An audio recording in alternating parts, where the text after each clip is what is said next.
Hello, amigos, and welcome to another episode of Inside the Ropes with Coach Mario. Coach Mario, owner and head coach of Warriors Pride Boxing Academy here in Miami, Florida. How's it going, guys? Are you ready for the circus show, the freak show this Saturday?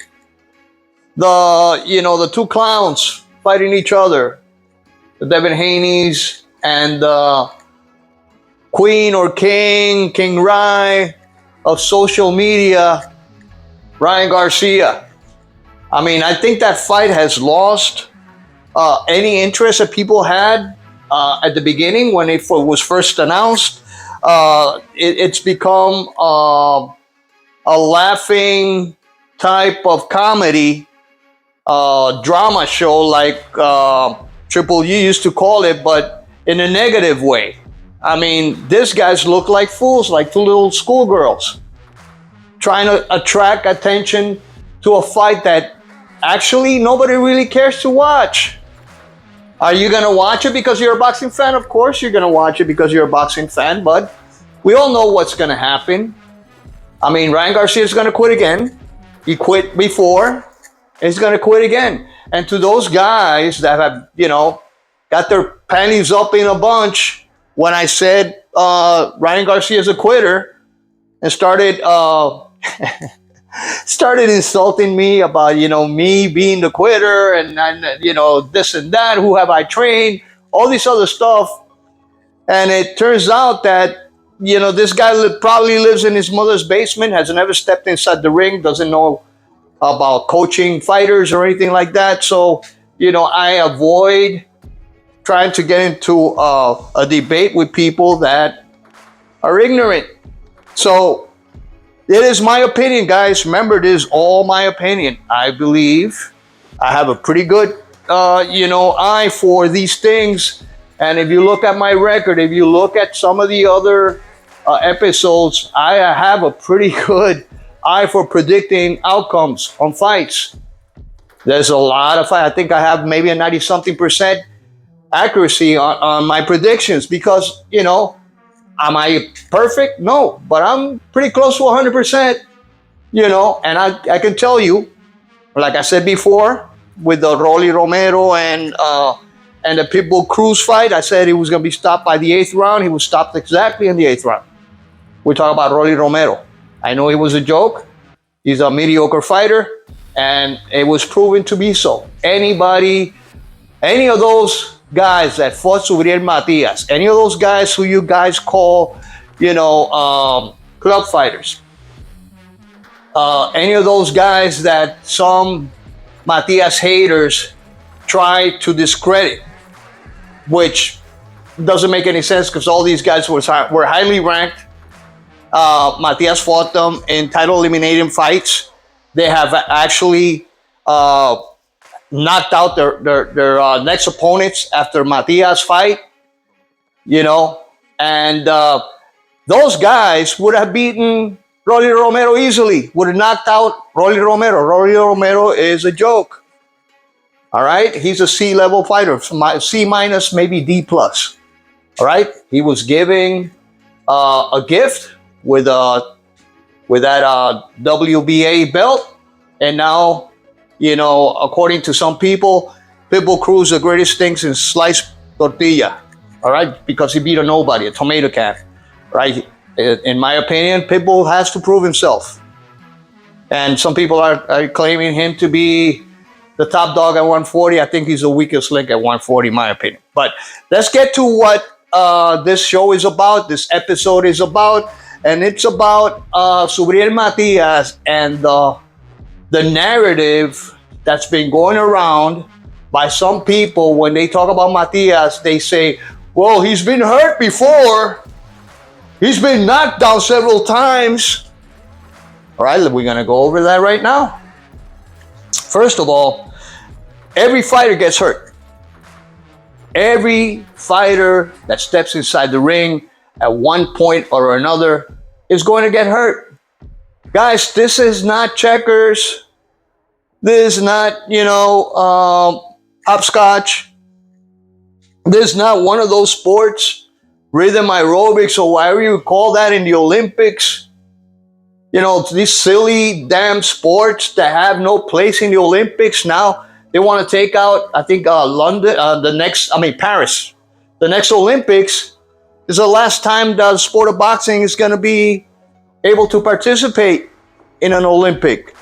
That's what they're trying to do. They're trying to take away boxing, but they have all kinds of other stupid crap going on around. People jumping up with little, pom-poms or whatever you call that. I don't know, guys. I don't watch the Olympics anymore. Only just a few, events. Mainly the track and field events.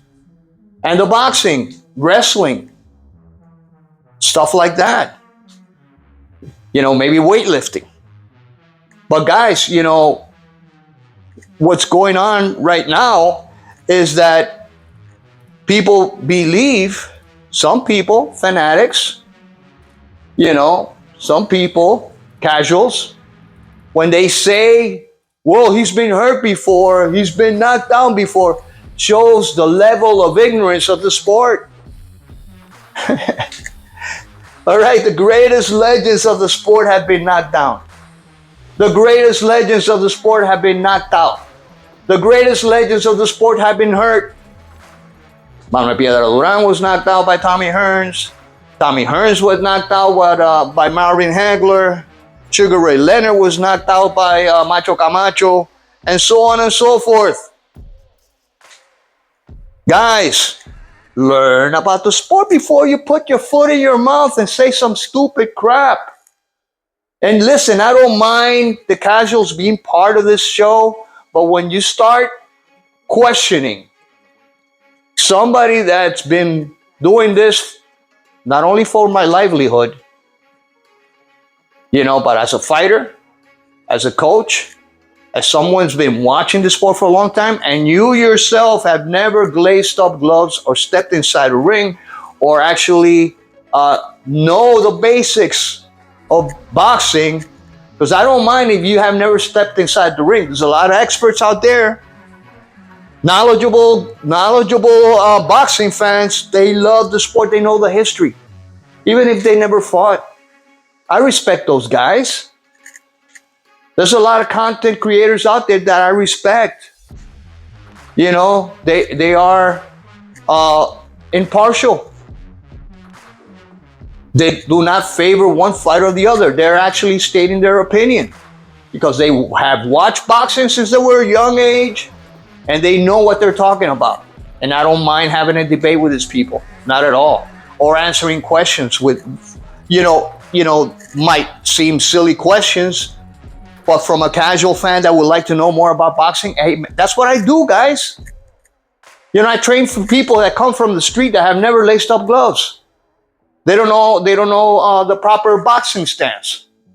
They don't know, linear movement, lateral movement, all that. I teach them, and nowadays, in about a week, we're gonna participate in an event, a USA Boxing Sanction event in Key West. I have 3 of my guys who came from the street, who had never boxed before. They've been with me for over a year, and they're competing now.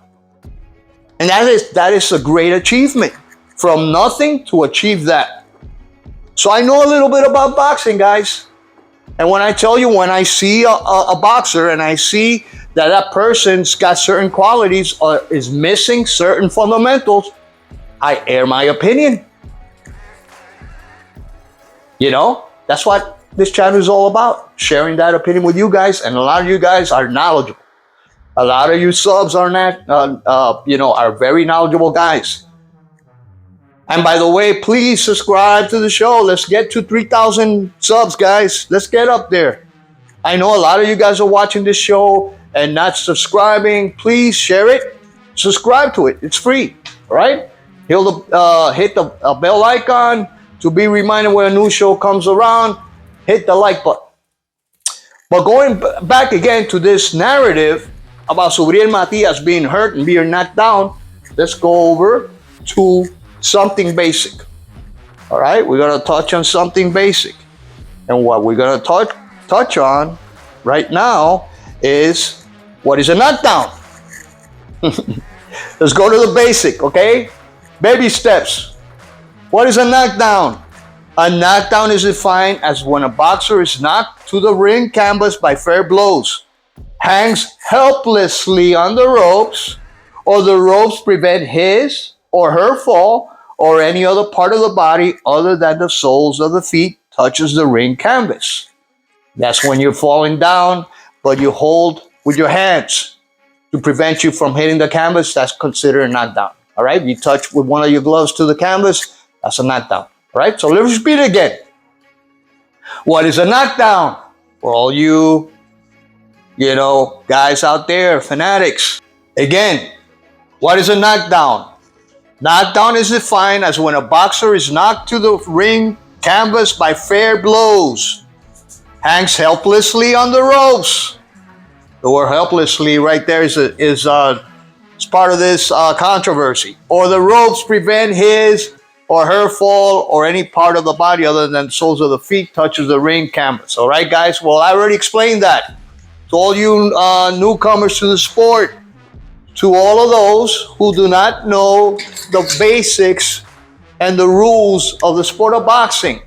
So when you say that Subriel Matias has been knocked down,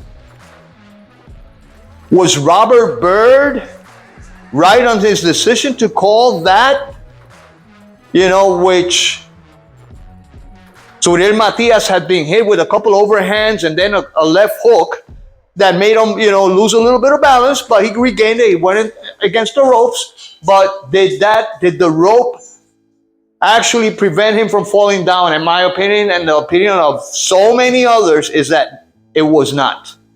Robert Byrd has been a center of a whole bunch of different controversial decisions. Him and his wife are terrible, are nefariously known because of their bad decisions, bad judging. These guys are terrible. This guy's one of the worst referees in boxing. He's definitely a corrupt boxing referee.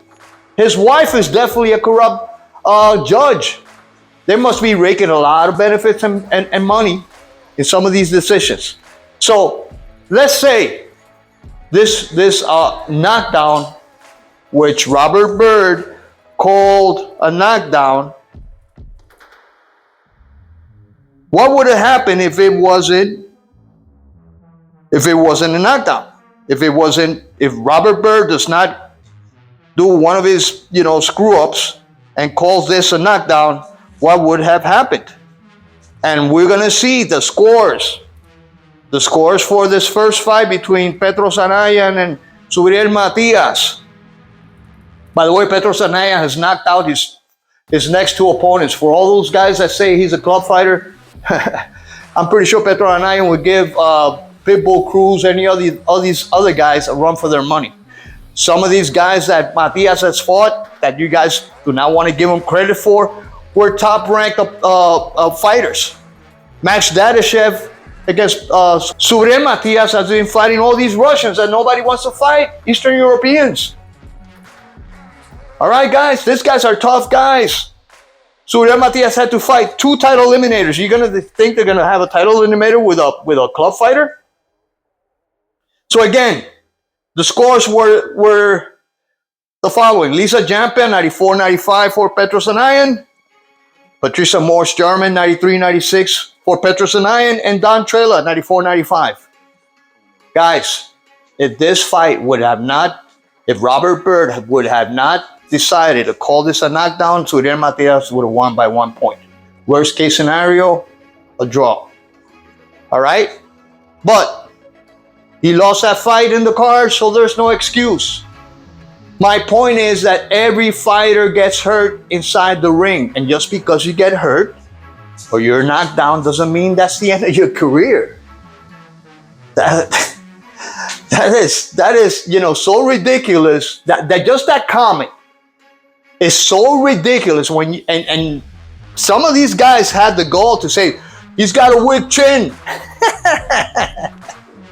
He's got a weak chin. He's been hit with everything but the corner post. Matias has. And he keeps on moving forward. Watch what the trainer, the corner of Jeremias Ponce had to say for his reason to stop the fight between Jeremias Ponce versus Subriel Matias, which was the title fight. Jeremias Ponce was ranked #1. Hello, guys, #1 by the IBF, and Subriel Matias #2. So this was a title fight between both of these guys. All right? So his trainer said the following. His trainer said, Jeremias Ponce hit him with everything he had. Jeremias Ponce has a high knockout ratio. He's a tough Argentinian guy, just like Lemos, who beat the shit out of Richardson Hitchens. All right? A slick fighter, beaten by an aggressive fighter. There's more proof that that can be done. That's the reason why I say Matias is going to wipe the floor with Devin Haney. And they know it. So his trainer, Jeremias Ponce's trainer, you know what he said? This guy hit him with everything but the corner post, and he kept on moving forward, and the punches would bounce off of him. This guy's a Terminator, guys. This guy's the real deal. So for all you guys that continue to say that Subriel Matias is chinny, was knocked down, has been hurt, right here I have debunked that narrative. That narrative is debunked. Subriel Matias has knocked out every single opponent that he has faced. Every single opponent he has faced. Petros Anaya, he lost with him. He avenged that loss and knocked him out in the 9th round. All right, guys? So he was able to avenge that, stop this guy inside of 9 rounds, gave him a beating. I mean, watch the fight. So, guys, I just wanted to touch base and just touch on that subject because it's been repeated over and over again. And some of these guys, just like that narrative about Subriel Matias ducking, Devin Haney, which has now been debunked, and only the airheads and those that actually do not know shit about boxing, and only those that are fanatics continue to repeat it because they don't know. It's like a child. It's like a little child. You keep on repeating, stuff. They heard fairy tales. All right? Believing, in the tooth fairy. Crap like that. These guys are childlike. They live in their mother's basement, but yet they question you. They have never laced up a pair of gloves, yet they question you. And they question people that know the sport. Those people that question experts like Teddy Atlas, like some of these other, knowledgeable guys that have been there, done that question Nacho Beristain for saying that Pitbull Cruz does not convince them, that big Pitbull Cruz would definitely lose against Subriel Matias. They criticize him. Why? That's his opinion. Do you think this guy knows about, training world champions? How many champions has he trained? Way over 20. So guys, this is a channel, this is a forum for everybody. The casuals, the guys want to learn about boxing. It's for everybody. All right? But, if you're going to be trolling, if you're going to be hating, you're going to be, making all these comments, watch first who you are. Okay? So, anyway, guys, debunked. Subriel Matias, yes, has been hurt, did recover, did knock out his opponent that beat him on the cards, which was a very close decision, as you saw it right now, and has a fight set with Liam Paro coming up. That's going to be a tough one. These haters, these guys that are actually brain dead, that repeat things like parrots will say after the Paro fight that Paro was a nobody, was a club fighter. That's what they're going to say. He was a tomato guy. He was nobody. An undefeated fighter. Oh, that guy was nothing. He still hasn't fought the elite. Yeah. So anyway, I have faith that someday they'll actually recognize the value of Subriel Matias when Subriel Matias beats everybody in that weight division. All right. But anyway, guys, this is all for now. Please remember, like, share, subscribe. Uh, share with your friends. Make sure you comment. Let me know what you guys think about the show. And always respect your fellow man. All right. Try to be respectful. Try to, debate normally without calling out names, guys. We're not kids, all right? We're men and women. Anyway, this is all for now. This is Coach Mario, owner and head coach of Warriors Pride Boxing Academy, with another episode of Inside the Ropes, saying hasta la vista. God bless you all, and peace.